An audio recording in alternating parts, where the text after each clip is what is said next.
하나님 우리에게 은혜를 주시어 예수 그리스도로 임한 하나님의 나라를 보고 듣고 알게 하시니 참으로 감사합니다.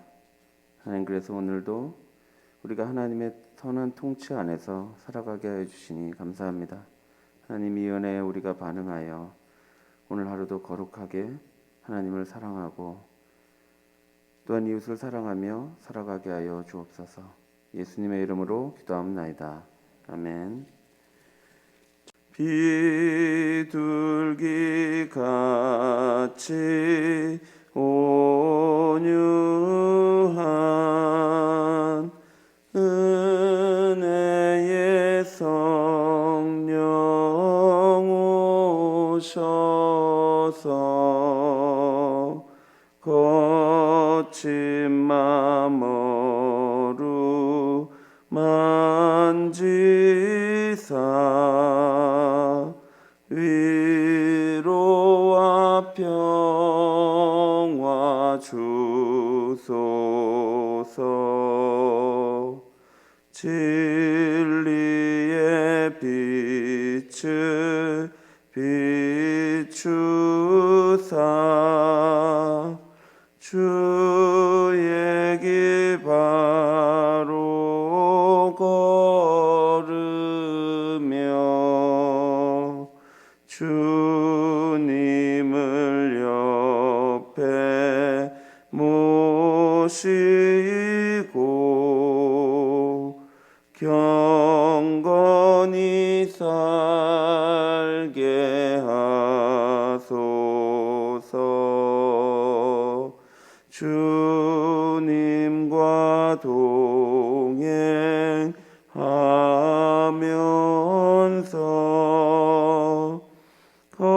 거룩한 길로 행하며 진리의 예수 붙잡고 길 잃지 않게 하소서. 연약한 나를 도우사 하나님 나라 이르러 주님의 품에 안기는 영원한 안식 주소서. 아멘.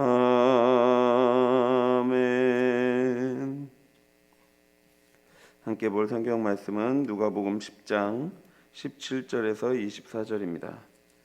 누가복음 10장 17절부터 24장까지 말씀입니다.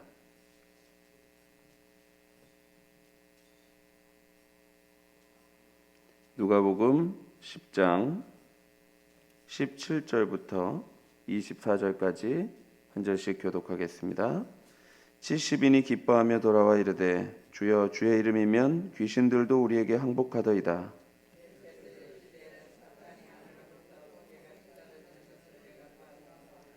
내가 너희에게 뱀과 전갈을 밟으며 원수의 모든 능력을 제어할 권능을 주었으니 너희를 해칠 자가 결코 없으리라.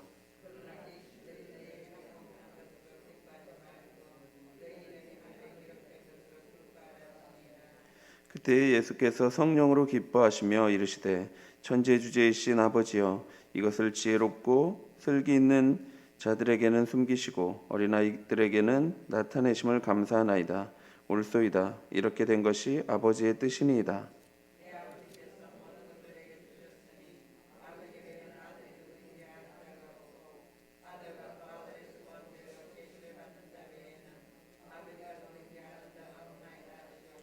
제자들을 돌아보시며 조용히 이르시되 너희가 보는 것을 보는 눈은 복이 있도다.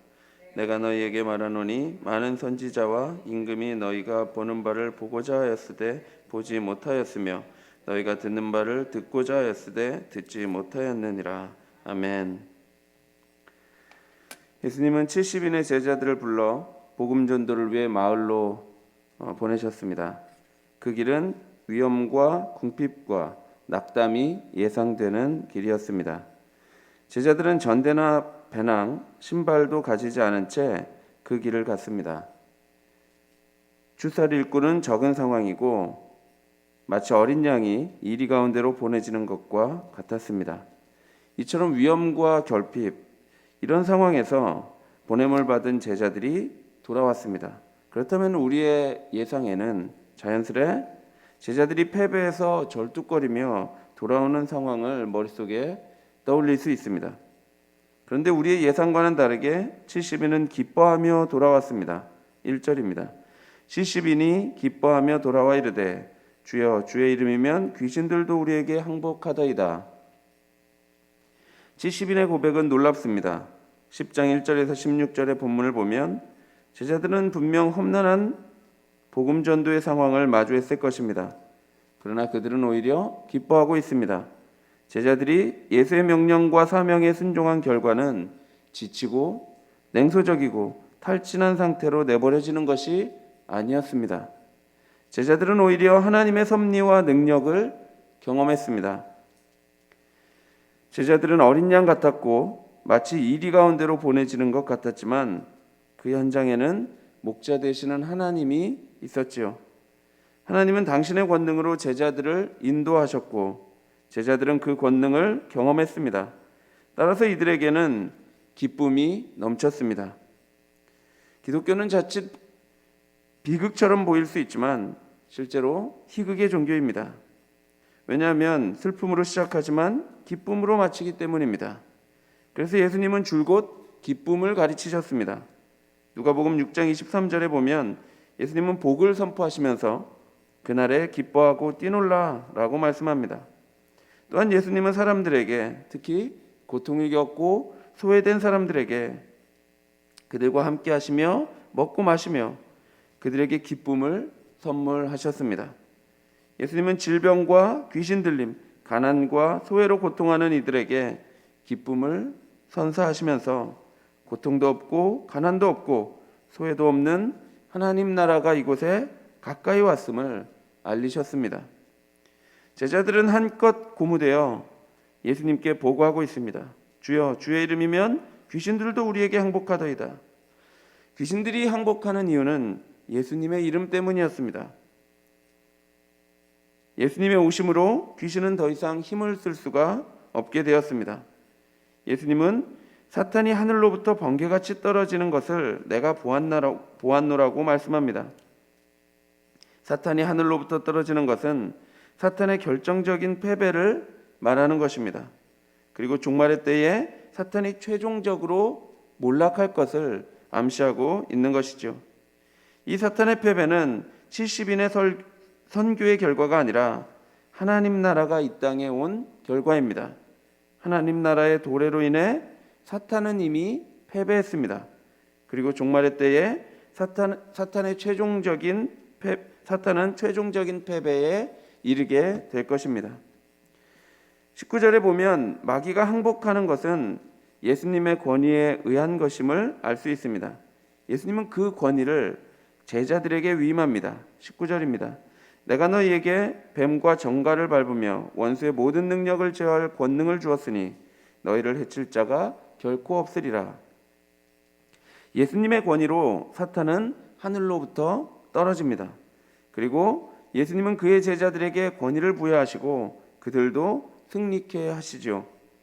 제자들은 예수님이 성취하신 하나님 나라의 승리와 기쁨을 함께 누리고 있는 것입니다. 따라서 예수 그리스도와 함께 이 땅에 임한 하나님 나라는 가장 안전한 나라입니다. 하나님께서 통치하시며 하나님께서 보호하시고 하나님께서 인도하시는 가장 안전하고도 기쁨이 넘치는 나라가 바로 하나님 나라이죠. 따라서 제자들은 단지 귀신들이 항복하는 그 현상이나 권능이나 업적으로 기뻐할 것이 아니라 하나님 안에 있는 그들의 구원이 안전함을 보고 기뻐해야 합니다. 제자들의 이름은 하늘에 기록될 것이고 이는 인간이 얻을 수 있는 가장 큰 기쁨의 이유입니다. 21절에 보면 그때에 예수께서 성령으로 기뻐하시며 이르시되 천지의 주제이신 아버지여 이것을 지혜롭고 슬기 있는 자들에게는 숨기시고 어린아이들에게는 나타내심을 감사하나이다. 옳소이다. 이렇게 된 것이 아버지의 뜻이니이다 라고 말씀합니다.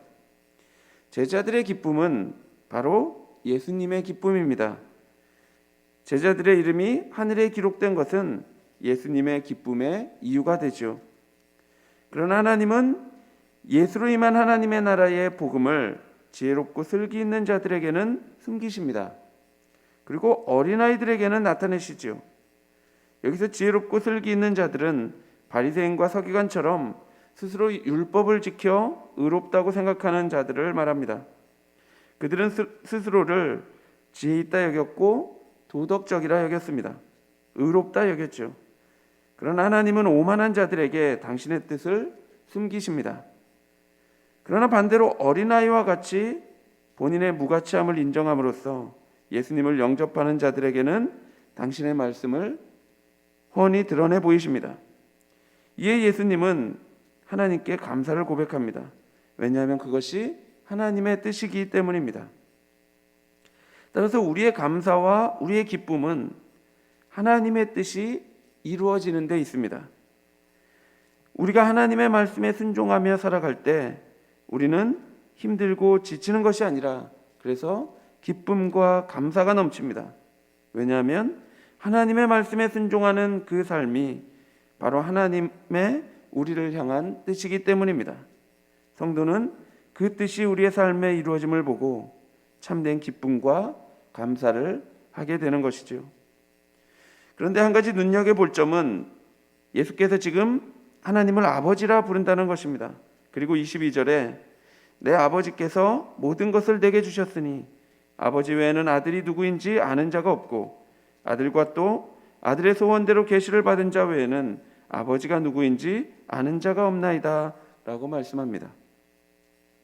예수님과 아버지 하나님은 유일하고도 독점적인 관계에 있습니다. 하나님 아버지는 하나님 아버지는 아들에게 모든 것을 주셨습니다.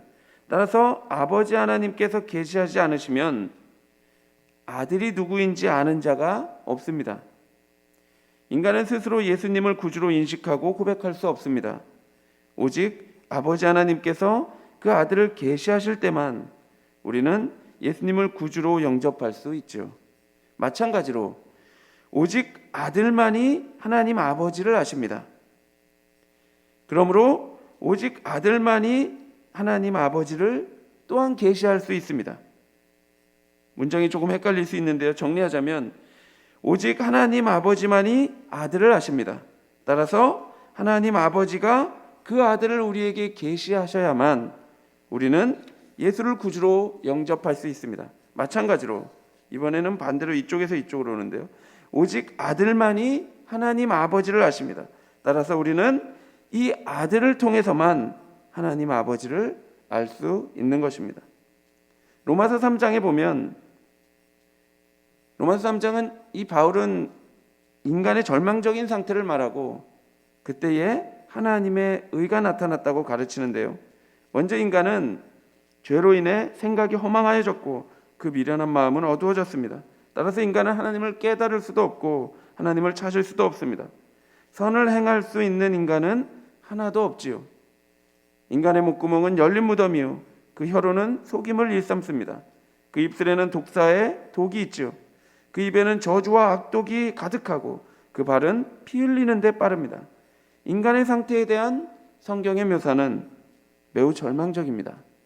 왜냐하면 이처럼 율법 아래 있는 인간이 율법을 지키지 못한다면 하나님의 심판을 피할 수 없기 때문입니다. 그러므로 로마서 3장 중반부의 결론은 이렇습니다. 20절입니다. 그러므로 율법의 행위로 그의 앞에 의롭다 하심을 얻을 육체가 없나니 율법으로는 죄를 깨달음이니라. 아무도 율법의 행위로는 의롭다 하심을 얻을 육체가 없습니다. 여러분 그럼 이제 어떻게 해야 합니까? 우리에게는 아무런 소망도 없습니다. 우리에게는 절망뿐이죠. 이런 절망적인 상황에서 로마서 3장 21절에 하나님의 지혜가 소개되고 있습니다. 이제는 율법 외에 하나님의 한 의가 나타났으니 율법과 선지자들에게 증거를 받은 것이라. 오늘 본문에도 보니까 23절에 예수께서 제자들을 돌아보시며 조용히 말씀하십니다. 보는 것을 보는 눈은 복이 있도다. 내가 너희에게 말하노니 많은 선지자와 임금이 너희가 보는 바를 보고자 하였으되 보지 못하였으며 너희가 듣는 바를 듣고자 하였으되 듣지 못하였느니라. 로마서에서도 말씀하기를 율법 외에 하나님의 한 의가 나타났는데 율법과 선지자들에게 이미 증거를 받은 것이라고 말씀합니다. 오늘 본문에서도 많은 선지자와 임금이 너희가 보는 바를 보고 싶어 했다는 겁니다. 실제로 구역성경에서는 하나님의 구원에 대한, 하나님 나라에 대한 수많은 예언이 있습니다. 그러나 구약 백성들은 그 예언의 성취를 보고자 하였으되 보지 못했고 듣고자 하였으되 듣지 못했지요. 그러나 지금 제자들은 그 하나님 나라의 복음을 보고 듣고 있습니다. 따라서 예수님은 제자들에게 너희들은 복이 있다라고 말씀합니다. 이는 이 말씀을 보고 듣고 있는 우리들 또한 마찬가지입니다. 우리는 예수 그리스도로 성취된 하나님 나라를 보고 듣고 또한 경험하고 있죠. 로마서 3장 21절에 율법에 하나님의 한 의가 나타났으니 율법과 선지자들에게 증거를 받은 것이라고 말씀했는데요. 그 뒤에 22절에서 24절까지는 이어서 이렇게 설명합니다. 곧 예수 그리스도를 믿음으로 말미암아 모든 믿는 자에게 미치는 하나님의 의인이 차별이 없느니라. 모든 사람이 죄를 범하였음에 하나님의 영광에 이르지 못하더니 그리스도 예수 안에 있는 속량으로 말미암아 하나님의 은혜로 값없이 의롭다 하심을 얻은 자 되었느니라. 제자들은 예수님의 부르심과 보내심을 통해 예수 그리스도의 권능과 사탄의 몰락을 보고 듣게 되었습니다. 그러나 아직 예수 그리스도를 통한 구원의 은혜를 모두 다 깨달은 것은 아닙니다. 제자들은 성령이 오신 후에야 예수 그리스도의 십자가 은혜를 온전히 깨닫게 될 것입니다. 그러나 성도는 이 모든 은혜를 보고 믿음으로 듣고 깨달은 자들입니다. 성도는 예레미야 31장 31절과 에스겔 36장 26절에 말씀하는 바와 같이 예수 그리스도의 십자가 죽으심과 부활을 통해 새 언약을 맺은 백성이죠. 따라서 더 이상 악한 영의 지배를 받지 아니하고 사탄의 권세 아래에 있는 것이 아니라 하나님의 아들이신 예수 그리스도의 통치를 받으며 성령의 인도하심을 받아 살아가는 백성입니다. 따라서 성도는 복됩니다. 하나님 나라를 믿음으로 보고 듣고 깨닫는 성도의 눈과 귀 그리고 그 마음은 복이 있다고 말씀하고 있죠. 따라서 사랑하는 성도 여러분, 오늘도 우리가 이 복을 놓치지 맙시다. 우리가 하나님의 통치 안에서 오늘도 살아가고 있음을 잊지 마십시다. 내 마음대로 그래서 살아가면 안 됩니다. 우리의 마음대로 우리가 우리를 통치하려 들어서 우리의 정욕대로 살면 안 됩니다. 하나님이 우리를 선하게 다스리고 계시며 그 말씀으로 우리가 순종해야 할 바를 지금도 계시하고 있죠. 따라서 우리 모두가 오늘 하루도 하나님의 선하신 통치 안에 있음을 믿음으로 평강을 누리고 살아가게 되기를 바랍니다. 그리고 그 통치에 따라서 선을 행하며 살아가는 모든 주의 백성이 되기를 바랍니다. 기도하겠습니다. 하나님 아버지, 우리에게 예수 그리스도를 계시하여 주시어 주여 하나님의 그 말씀대로 우리가 은혜를 누리며 살아가게 하여 주시니 참으로 감사합니다. 우리에게는 슬픔과 절망뿐이었지만 예수 그리스도로 인하여 우리가 이제 소망을 가지고 기쁨으로 살아갈 수 있습니다. 그리고 오늘 하루도 우리는 하나님의 그 선하신 통치 안에서 감사함으로 살아갈 수 있습니다. 하나님, 우리가 오늘 하루 이 복을 놓치지 않게 하여 주옵소서. 그리고 하나님이 우리에게 계시하시는 성경에 드러난 그 말씀대로 우리가 예수 그리스도를 닮고자 거룩하게 살아가게 하여 주옵소서. 예수 그리스도의 이름으로 기도하옵나이다. 아멘. 하늘에 계신 우리 아버지여, 이름이 거룩히 여김을 받으시오며 나라의 임하옵시며 뜻이 하늘에서 이룬 것 같이 땅에서도 이루어지이다. 오늘날 우리에게 일용할 양식을 주옵시고 우리가 우리에게 죄 지은 자를 사하여 준 것 같이 우리 죄를 사하여 주옵시고 우리를 시험에 들게 하지 마옵시고 다만 악에서 구하옵소서. 대개 나라와 권세와 영광이 아버지께 영원히 있사옵나이다. 아멘. 말씀을 생각하시며 기도하시고 코로나 등 고난 중에 있는 성도들을 위해 또 교회당 건축을 위해 기도해 주십시오. 또한 4월 둘째 주일에 있을 성례식을 위해 기도해 주시기 바랍니다. 그리고 개인적으로 기도하시기 바랍니다.